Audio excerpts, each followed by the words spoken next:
जहां regional political parties ने डट के मुकाबला किया है, वहां बीजेपी रुकी है।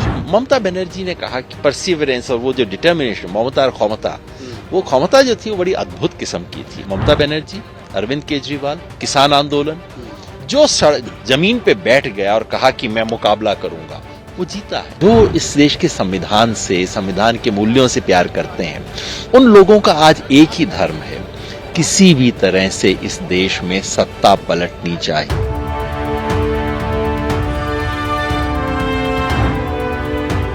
রাহুল গান্ধী তার ভারত জোড়ো যাত্রা নিয়ে বেরিয়ে পড়েছেন আরেকবার। আপনারা জানেন এর আগে ভারত জোড়ো যাত্রা হয়েছিল দক্ষিণ ভারত থেকে উত্তর ভারতে, কন্যাকুমারী থেকে কাশ্মীর তিনি গেছিলেন। এবার তিনি উত্তর পূর্ব থেকে শুরু করেছেন এবং যাচ্ছেন মুম্বাইয়ের পথে। মণিপুর থেকে তার ভারত জোড়ো যাত্রা শুরু হয়েছে, এই মুহূর্তে এসে পৌঁছেছে নাগাল্যান্ডে। আমরা চলে এসেছি তার সাথে সফর সঙ্গী হয়ে কোহিমাতে, এবং আমাদের সাথে একজন খুব ইন্টারেস্টিং গেস্ট রয়েছেন আজ তাক বাংলা এই মুহূর্তে। আমাদের সাথে রয়েছেন যোগেন্দ্র যাদব। যোগেন্দ্র জি, many thanks for joining us on আজ তাক Bangla. We'll be talking in Bangla, but I'll translate it for our audience.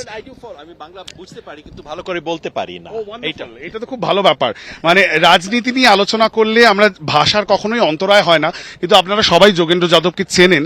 তিনি একজন রাজনৈতিক ব্যক্তিত্ব, পলিটিক্যাল অ্যাক্টিভিস্ট এবং পলিটিক্যাল কমেন্টেটরও বটে। এবং সেই পরিপ্রেক্ষিতে আমরা একটুখানি ওভারঅল ভারত জোড়ো যাত্রা, তার সিগনিফিকেন্স নিয়ে আলোচনা করব এবং बांग्ला নিয়েও কিছুটা আলোচনা করব। সবার আগে जोगेंद्र जी ये बताइए, भारत जोड़ो यात्रा में आप भी शामिल हुए हैं, हालांकि आप कांग्रेस के साथ जुड़े हुए नहीं हैं।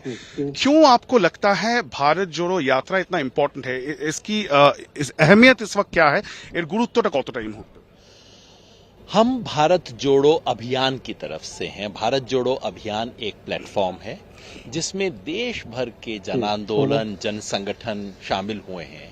वो जन संगठन जो कि खुद इलेक्शन नहीं लड़ रहे, लेकिन जिन्हें महसूस होता है कि 2024 का जो इलेक्शन है वो इस देश की डेमोक्रेसी को बचाने के लिए, रिपब्लिक को बचाने के लिए, सेकुलरिज्म को बचाने के लिए, फेडरलिज्म को बचाने के लिए बहुत ही क्रिटिकल इलेक्शन है। इसलिए हम सारा समय हमने तय किया था, जब भारत जोड़ो यात्रा दक्षिण से शुरू हुई थी उसमें हम शामिल हुए थे, और उसके बाद अब व्यवस्थित रूप से हमने तय किया है कि इस यात्रा का सपोर्ट करेंगे। लेकिन यात्रा का सपोर्ट करने का मतलब किसी एक पार्टी का सपोर्ट नहीं है।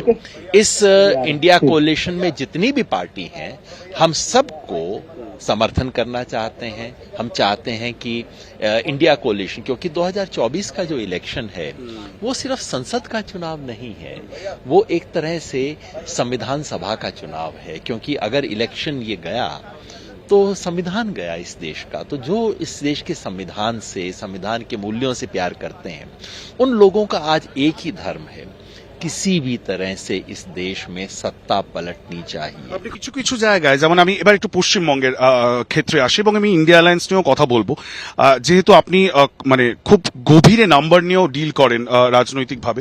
সেখানে আমরা যদি দেখি পশ্চিমবঙ্গে 2021-এর নির্বাচন আমি খুব ক্লোজলি কভার করেছি এবং আমি 2019-এর লোকসভা নির্বাচনও কভার করেছি।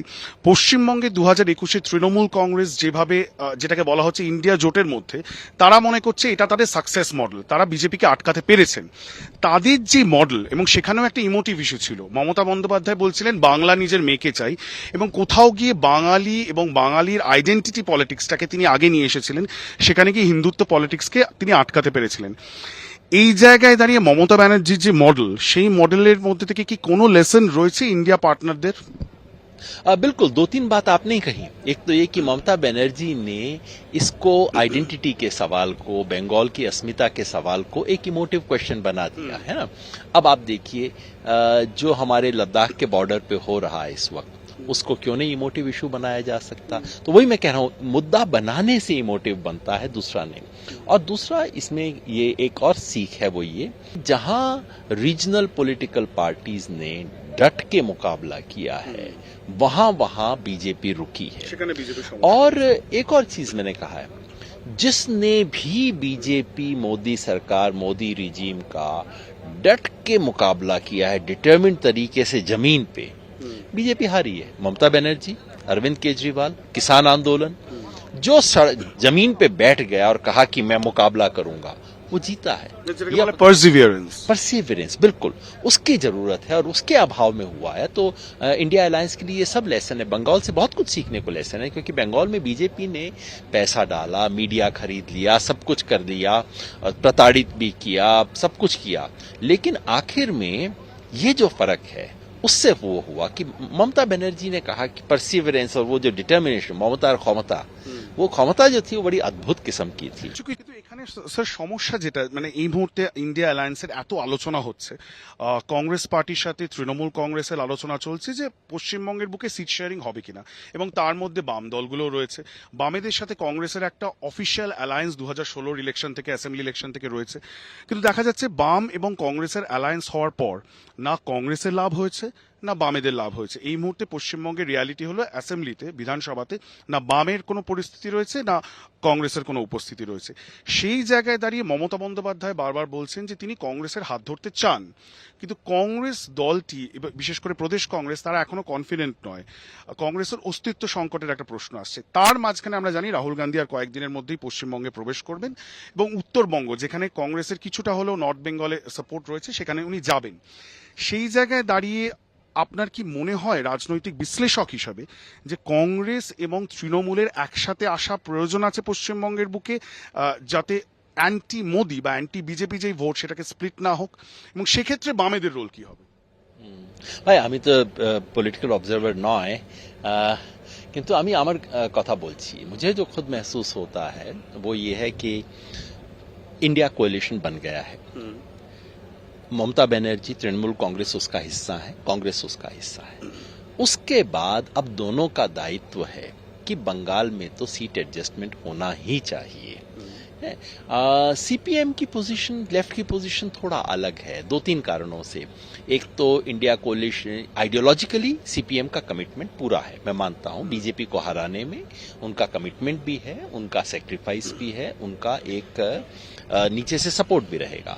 लेकिन बंगाल में आप खुद जानते हैं वोट की स्थिति बहुत अजीब है, और वहां अगर सीपीएम का वोट कम होता है तो वो वोट क्या तृणमूल को जाएगा या बीजेपी की तरफ जाएगा, ये वही देखने को मिला है कि वाम का वोट राम में गया है। हाँ, तो इसलिए बीजेपी और कांग्रेस का अलायंस होना तो जरूरी है, और मेरी अपनी समझ है कि वो अलायंस हो जाएगा।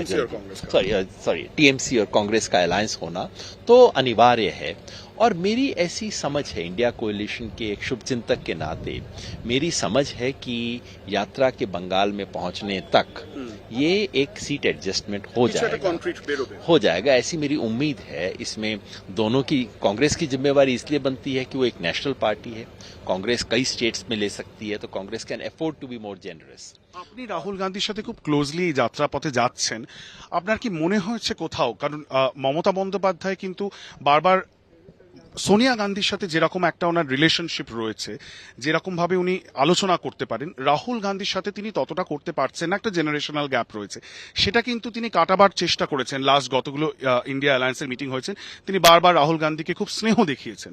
সেই জায়গায় কি আপনার মনে হয় যে, এবং রাহুল গান্ধীর যে মিটিং হয়েছে প্রদেশ কংগ্রেসের সাথে, সেখানে প্রদেশ কংগ্রেস নেতৃত্বকেও রাহুল গান্ধী বলেছেন যে let's be practical in our demands, সেখানে কি আপনার মনে হয় যে রাহুল গান্ধীকে আপনি যতটা ক্লোজ থেকে দেখেছেন, আপনি অবশ্যই কংগ্রেসকে রিপ্রেজেন্ট করেন না, but I am asking for your personal opinion, যে he is in favour of a seat sharing adjustment or alliance between Trinamool and Congress in Bengal? देखिए, मैं ऐसा ना तो उतना क्लोज हूं, और ये पार्टी के अंदर की बातें तो वो क्यों मुझसे करेंगे, मगर जो मेरी अपनी समझ है वो ये है कि राहुल गांधी निश्चित चाहते हैं कि ऑल इंडिया अलायंस बने। उसके लिए अगर कांग्रेस को थोड़ा झुकना पड़े, थोड़ा एकोमोडेट करना पड़े तो करना चाहिए, ये उनकी बिल्कुल स्पष्ट समझ इसके बारे में है।